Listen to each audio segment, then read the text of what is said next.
Hi Katalani, good morning. So for today's video, magre-upload lang muna ako ng kalabasa cupcake ko. Uploaded din to last 5 years ago, so i-re-upload ko lang since hindi pa nga ako available or hindi pa ako makapag-create ng baking videos as of now. So ayan, yun yung need natin sa kalabasa. Nilagay yung kalabasa in squash or dinurog lang natin, and then kailangan din natin ng harina, and then sugar, and then baking powder, yung mga liquid or yung powder ingredients natin or yung dry ingredients natin, pagsasama-samahin lang, and then i-sieve lang natin siya. Isang ganyan lang, isang sifan lang.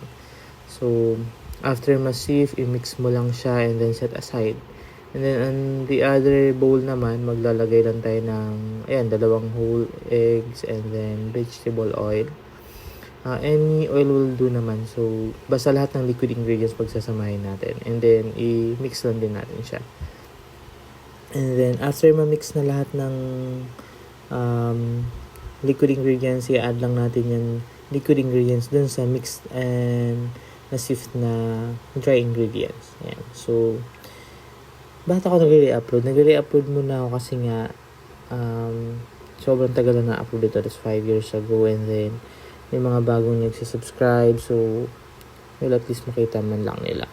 So kung wala silang tayo magbalikan yung mga previous uploaded videos, at least makita din nila.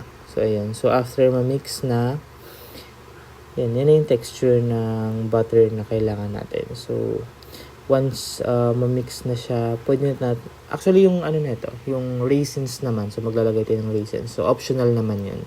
So pwede kang maglagay ng raisins or not. And then after ma-mix yung dry and liquid ingredients, pwede natin i-add yung 1/2 cup or more or less 1/2 cup ng squash or ng kalabasa na nilaga and then na durog. Ayan. So, i-mix mo na siya. Medyo naging watery na siya kasi medyo watery yung yung kalabasa natin.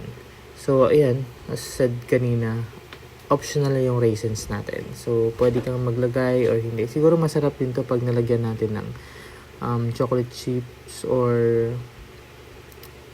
hindi ko pa na-try yung cheese Pero, ayan. So, ayan. So, iyan lang natin siya sa molder. Actually, plain na cupcake lang to. Hindi talaga siya may mga nakalagay na meringue or ng kung ano-anong icing sa ibabaw. So, plain cupcake lang. So, pwede to sa mga healthy living kuno.